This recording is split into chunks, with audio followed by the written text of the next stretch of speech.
Good afternoon, and I want to welcome everybody to Care Connection. This is a live webinar, and today we have a very special guest speaker. His name is Matthew Pavagol, and today's topic is going to be understanding emergency preparedness. And so before we begin, I'm going to have Matthew tell us a little bit about himself, and then we'll get into the presentation. I want to welcome everyone for joining us. And again, I just want to let everyone know that we are in listen-only mode.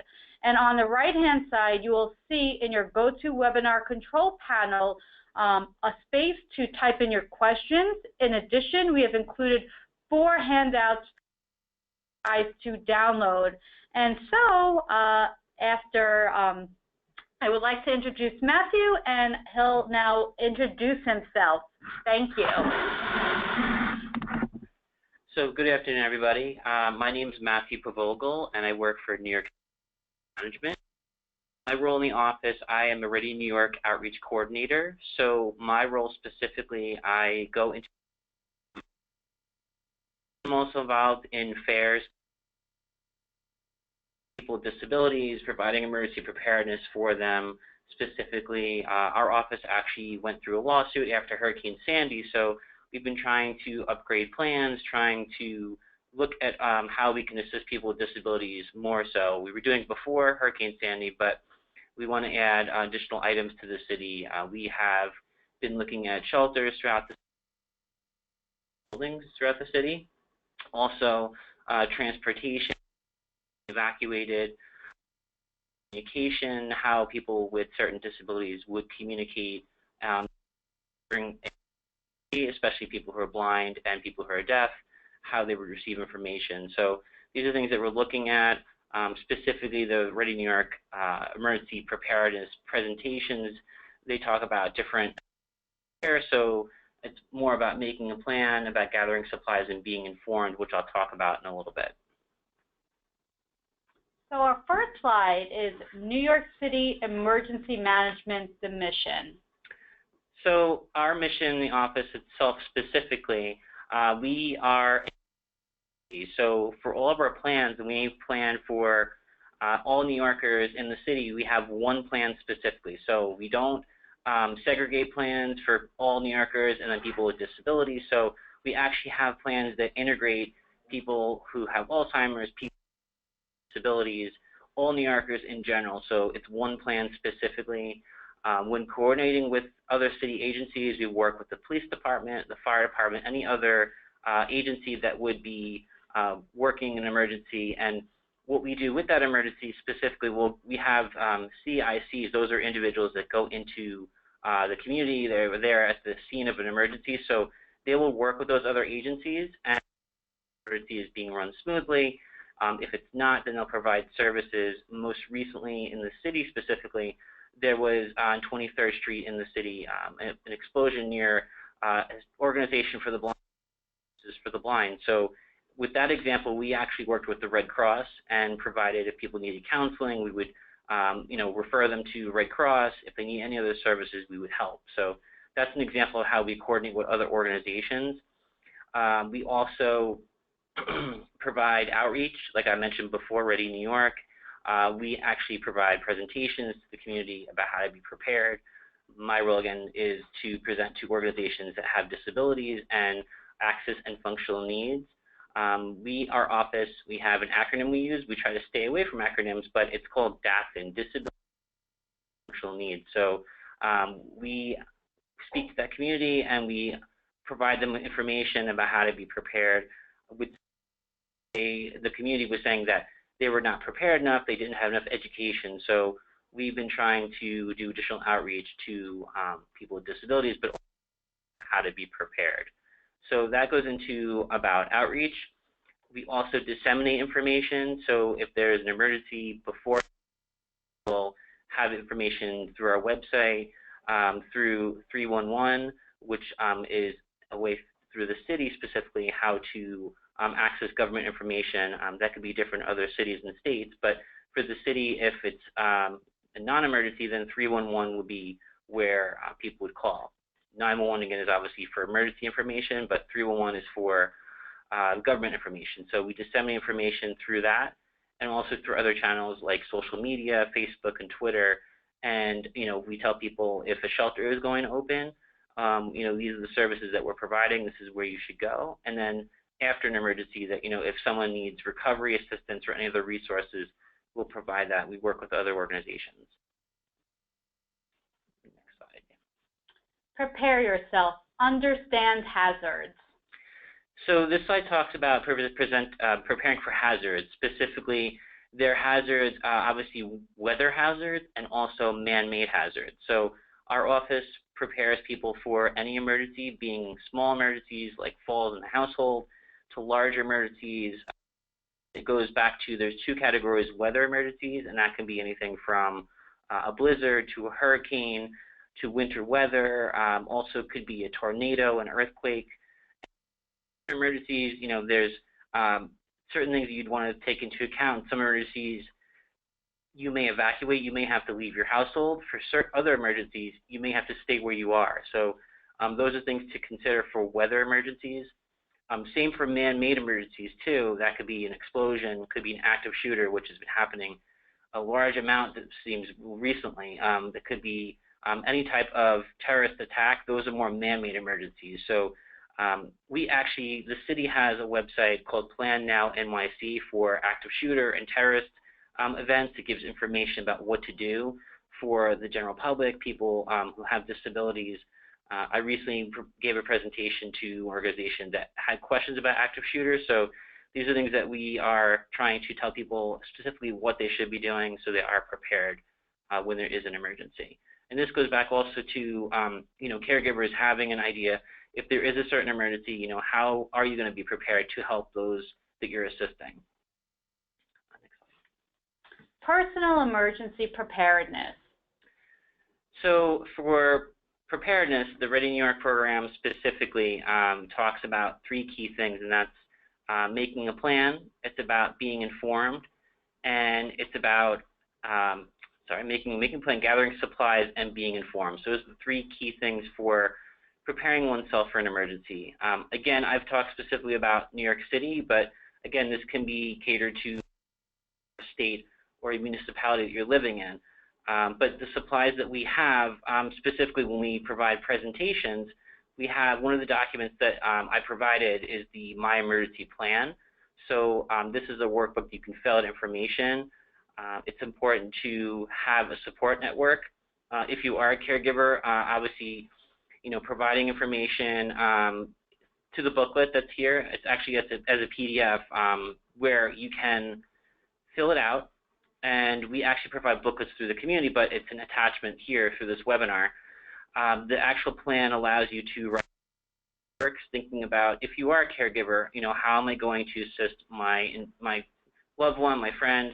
How am I going to assist them? For support networks also, it's good to sit down beforehand and write out a plan. So if you are a caregiver, if you're assisting someone, the support network might be other friends that may assist you if there is an emergency. Having a backup plan. If plan A doesn't work, then you have plan B. But you want to have evacuations in mind, think about where you're going to evacuate. Also think about transportation. So these are things that you want to consider for the city. We have certain emergencies such as coastal storms where transportation shuts down 6 to 8 hours before. So having backup transportation in mind, how, first you're going to know the routes that you take to assist, your individuals that you're assisting. If that's not a possibility, you need to have a backup plan. So that's transportation, keeping that in mind. New York City has a program called the Homebound Evacuation Operation for people with disabilities. People have Alzheimer's, people have any type of disability, they can call 311, and what that will do, it will provide, they will provide questions, the call takers to 311, and from what the individual tells them, they'll either be routed to an accessible shelter in the city or to a hospital if there's additional medical needs.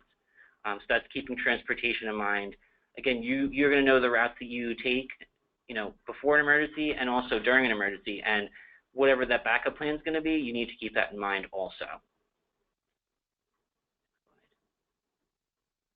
Make a plan. Continued, okay. So this slide talks about communications, specifically during an emergency. Communications might be different for people with disabilities, people who have Alzheimer's, people who have any type of disability. Communications are going to be a little bit different. So keeping that in mind for caregivers, having communication, having an idea of who you're going to contact throughout the city, and then this could be different for other cities and states. For the city specifically, we talk about having two contacts, one contact that is in the city and one that lives outside of the city, in case if there is an emergency, if there's no way to communicate, there's a way to relay information to those other individuals. So that's for having a communication plan. Communications can be different. It could be, providing a text message, providing information written down. For communication, if we do tell people to have medical information, have a card. People who have Alzheimer's, maybe having a card if there is an emergency. If they're having, obviously, difficulty understanding information, having it on them would be helpful. So a card either in the wallet or a purse would be helpful. So that's communication. For evacuations throughout the city, we have shelters, but this again could vary from state to state and city. But currently the city has accessible evacuation centers, and that's a place that you would go if you needed to evacuate. Again, evacuations, this is going to happen where support networks are going to come into place first. So if you're a caregiver, if you're assisting somebody, if it's someone that has Alzheimer's, if they're going to need to contact that support network, if that's not an option, then usually the second option would be going to an evacuation center, sheltering in a different location.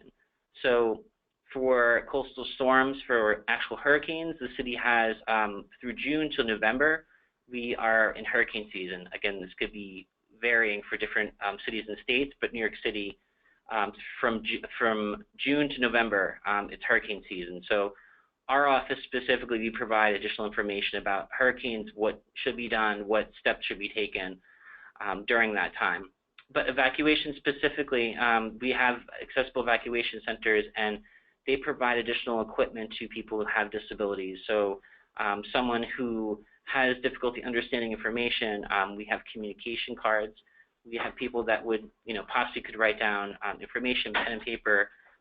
We have specifically in the shelter someone that is a coordinator that will work with people who have disabilities, and what they will do specifically, they will provide accommodations. They'll figure out, case by case, if it's a certain situation that they haven't seen before, case by case, they'll work with our office to understand what they should be doing. So again, evacuating, we have the shelters that one can go to, but again, first off, it's important to work with the support network, know who those people are, obviously people you want to trust in the support network.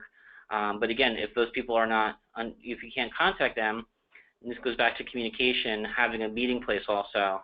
If you can't communicate, meeting places would be a backup. So having a certain location where you can go. And again, all this is going to be written down, so as a caregiver, you're going to know how to help a person.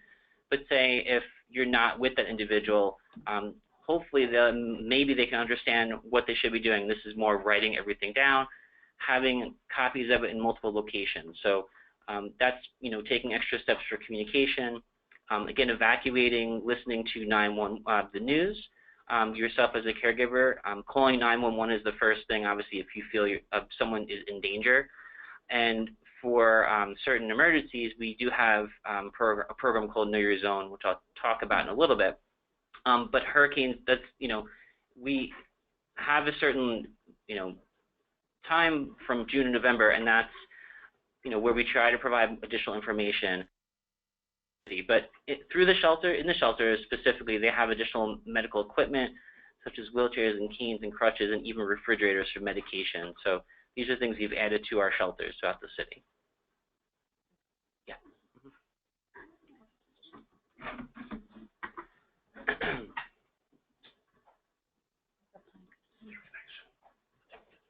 Yeah.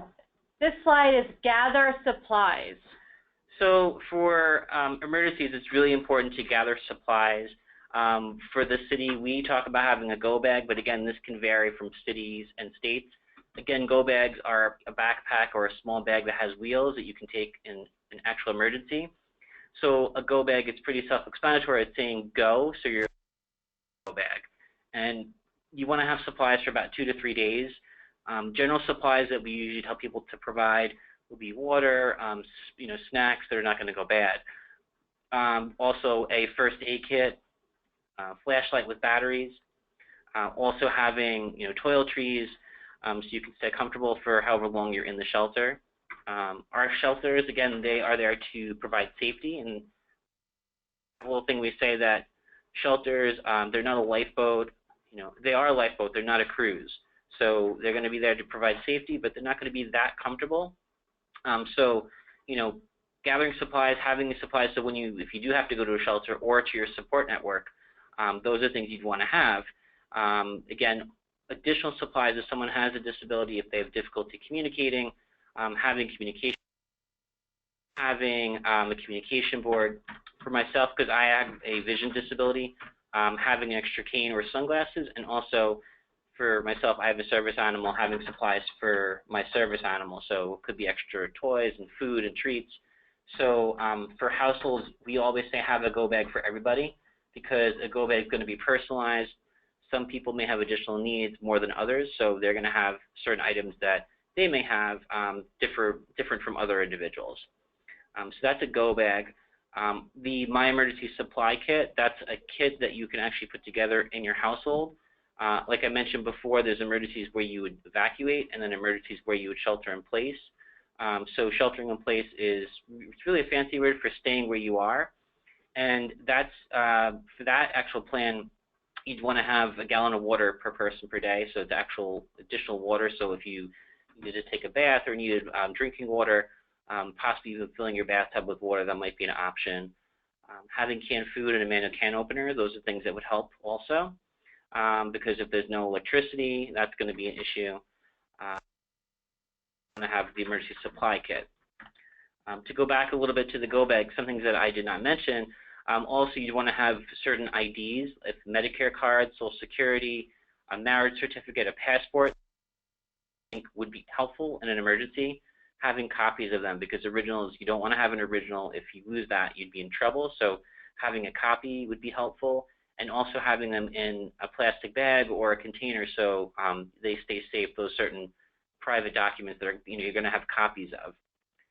Also having medical information for people who have Alzheimer's, having if you're a caregiver, having this information in the go bag, working with clients, working with people that you or your loved ones, having their medical information in an accessible format. So having it either on a USB drive, having it maybe even printed if that's the case, having a backup plan if, say, there's no computers around, having everything written down. So again, that goes back to having dosages of medication, maybe even having extra refills of medication, speaking to doctors before an emergency, if that's possible, to have additional medication. Yes. Get informed. So this slide talks about getting informed. So through New York City, we have a couple of programs called Notify NYC, Know Your Zone, and also the Advanced Warning System.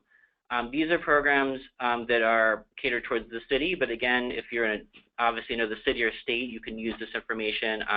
Other cities do have notification programs. They're alert programs specifically for emergencies.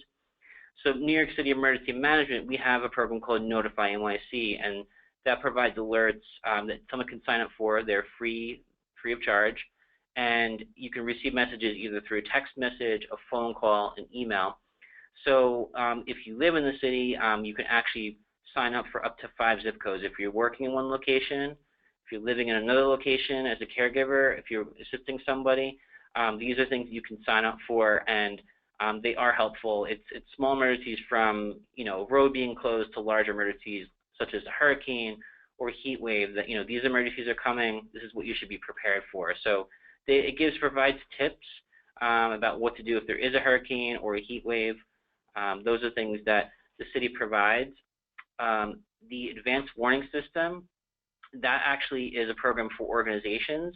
So if you work for a certain organization, you're assisting clients with Alzheimer's or any other types of disabilities, that is a program where a message would be sent to an organization, and then they would tell their clients about the information, or working with certain staff, they would provide all that information. Could be in an email, catered as far as the organization. They can cater how they're going to send it to their clients and also staff. So that could be any organization again.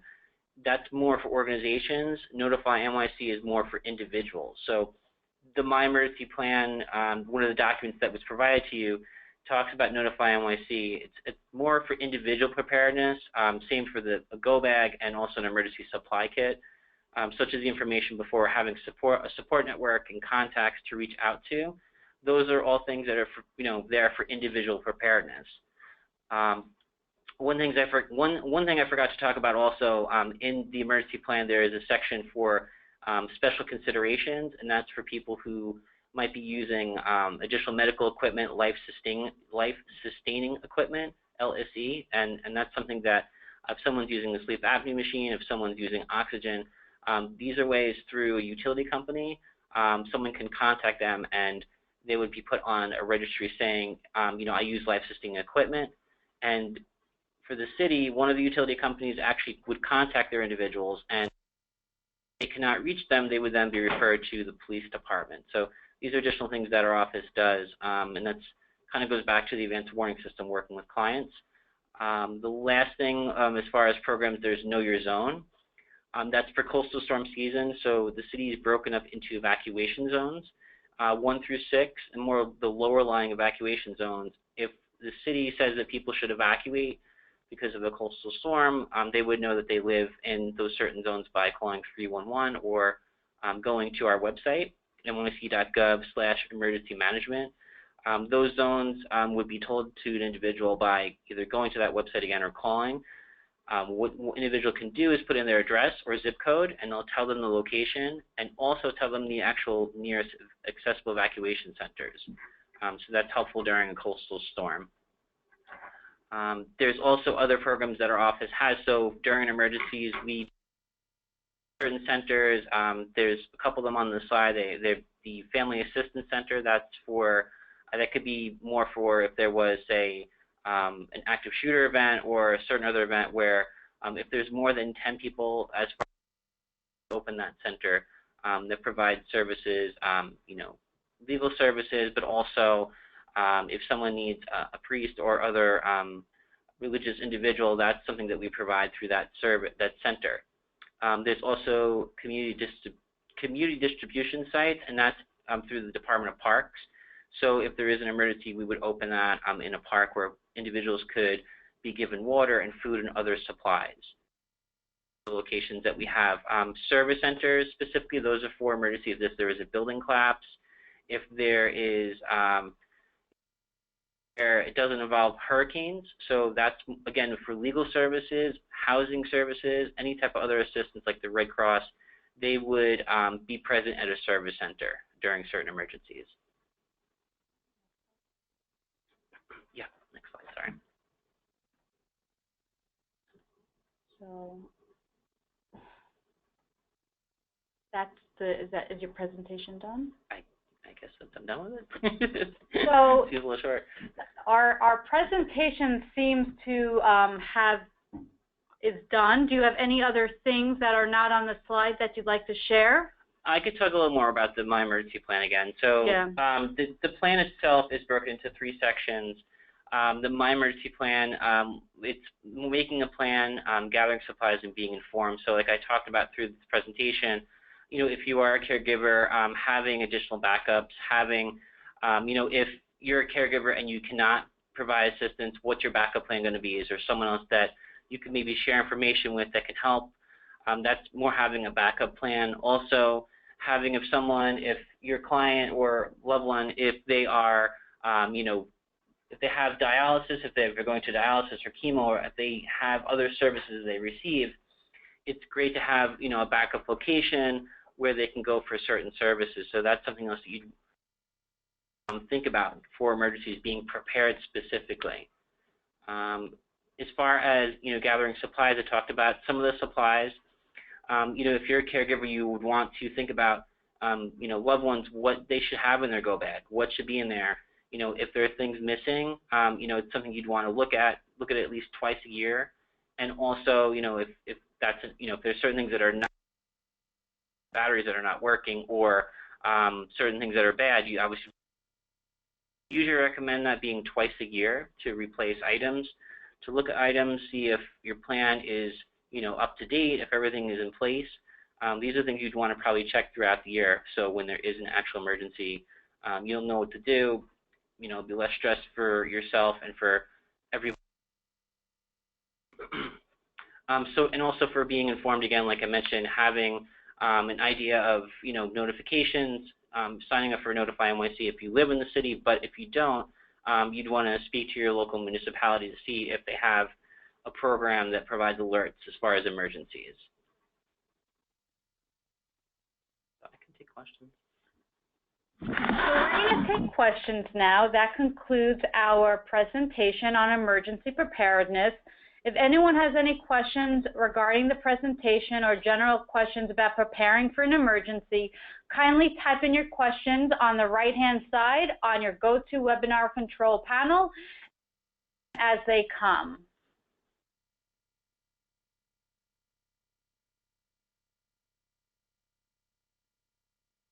While we're waiting for some questions to trickle in, I just want to let everyone know some of the resources we have at the Foundation. We have our National Toll-Free Helpline, and that is Monday through Friday, 9 a.m. to 9 p.m. Eastern Time, and on Saturdays from 9 a.m. to 1 p.m. Eastern Time. And that number is on the slide at 866-232-8484.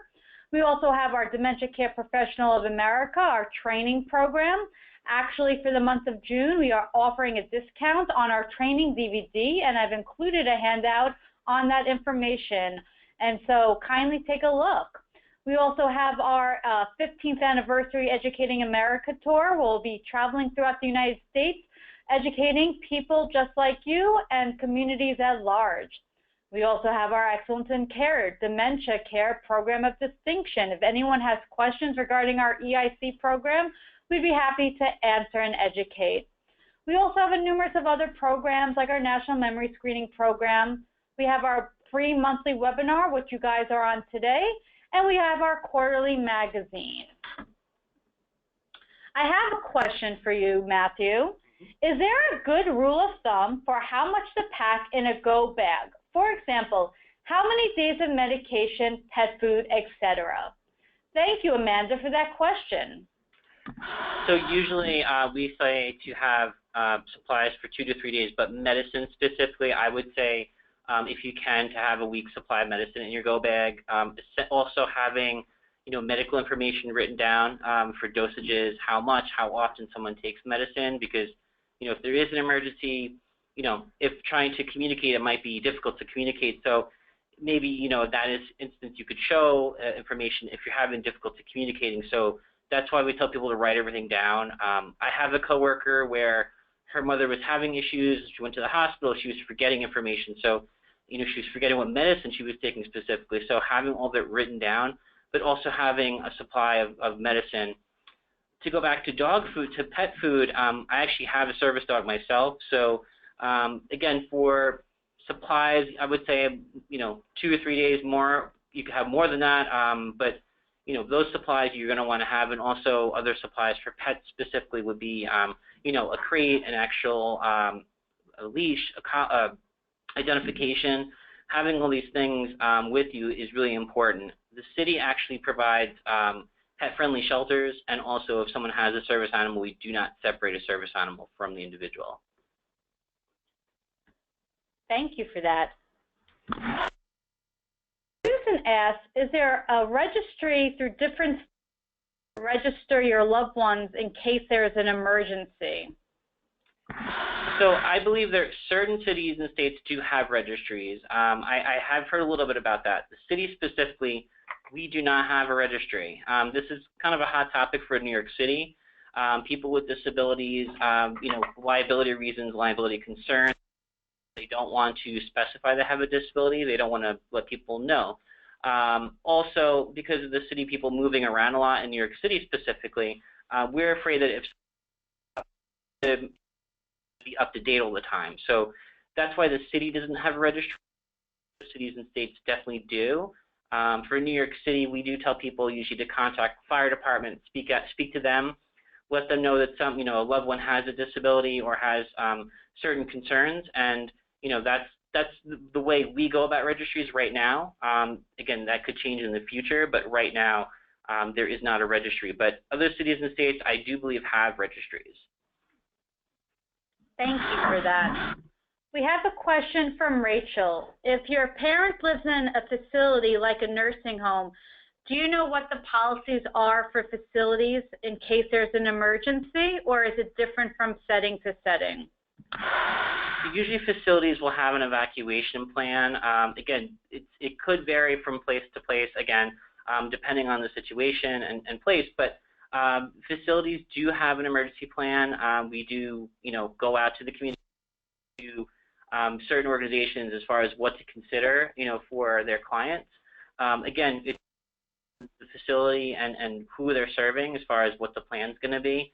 I recently presented to School for the Deaf, and they want to know what they should provide in their evacuation plan, and they had great ideas. But again, they have to really think about those ideas and then kind of practice them. Facilities, they should have a plan. Sometimes they may not have a plan, and they may ask our office, what should we be doing? So that's from what I've seen in the past. We have another question. Should the individual also have something in their Go kit that indicates they have a disability? If the disability is not visible, for example, dementia, in the event that they are separated from the family members or people who know them? So, yes, I would say have something in there. If someone has dementia, having index cards, having something specifically saying, I have dementia, I have difficulty communicating. These are things that someone can have if they have a disability, so it's more index cards saying that, I have a disability. Specifically for someone who's deaf or hard of hearing, they may have I speak American Sign Language, or there might be other cards that say I have difficulty communicating, I have a disability. So it's up to each individual, but again, if you feel comfortable with disclosing your disability, if it's not visible, I would definitely say to do that so you are prepared during an emergency. This way, if first responders are trying to help, they'll definitely be able to help. They'll know what to respond to. If it's not visible, they may not fully understand it. So I would say if it's not a visible disability, I would have something in your go bag stating that you have a disability. We have a question from Ryan. So after an emergency happens, what can we expect and how can we help our loved ones? So we have our emergency go-to kit and our loved ones are evacuated. What happens thereafter? So evacuating after, again, it's more having an individual plan beforehand. If someone has dementia or has other disabilities, evacuating, hopefully the person has loved ones, has a support network they can contact. But again, if they can't, then, for the city specifically, we work with certain organizations, and, if there's issues, we will, we have an emergency operations center, EOC it's called. So for certain case-by-case situations, if that's an issue, we'll help out. But again, like you're saying, if someone has a go bag, they then have to evacuate. Where are they going to go? It's more support networks, people that they love, people they can trust. That's what we usually tell people, because if you're going to have to evacuate, or if you're a caregiver, or if it's part of the support network, a copy of keys, we actually recommend that, because if there's no communication available, it's one way that people can check on loved ones. Again, if someone has a go bag, if they have to evacuate, then they would either go to loved ones or to the city shelters. This is New York City specifically, and we would provide accommodations for those individuals. Sarah asks, do you recommend people living with dementia to take things with them that they love in their to-go-to bags, things that bring them happiness, maybe like a picture or a knick-knack? What are your recommendations on putting things that bring someone pleasure to put in a to-go bag?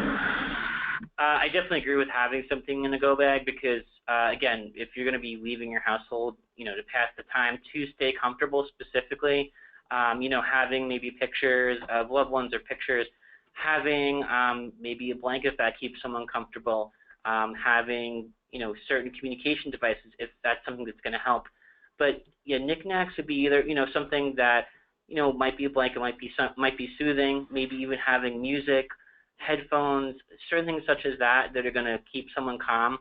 An emergency is a very stressful time, so if there is an emergency, there are other ways that someone can stay calm, be comfortable, be comforted at that point, so they don't have any other issues. In the shelters, we have certain locations too that minimize distractions. So if someone has certain cognitive disabilities, there is a place they can go to be calm. It's an actual place that's a separate location for people who have certain disabilities that will provide. Dennis asks, can your doctor help prepare a go-to bag? Is there a professional that could help set a go-to bag? Interesting. That's a good question, actually. So usually the go bags, it's an individual preparing it. If someone feels like if they have a close relationship with their doctor, if they think that's going to be helpful, they can do that. Usually it's individual, so it could be caregivers, but could be doctors also. If that's someone that is comfortable helping the individual, they could do that. Usually it's an individual packing the go bag. Our office doesn't sell go bags because we more recommend people packing their go bag because it's personalized for each individual.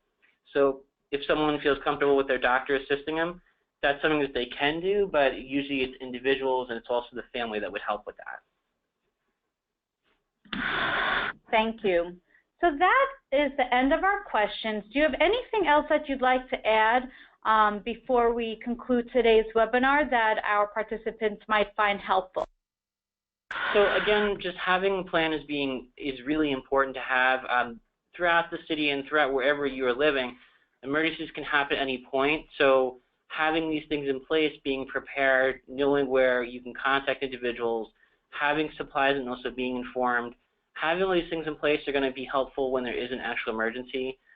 We can do all preparing before an emergency, but it might be a little different when there is an actual emergency. So if you prepare more before an actual emergency, if you know where you're going to evacuate, what supplies you're going to have, these are things that would help, especially people with dementia, having things way planned out in advance, taking additional steps. Those are going to help when an actual emergency happens.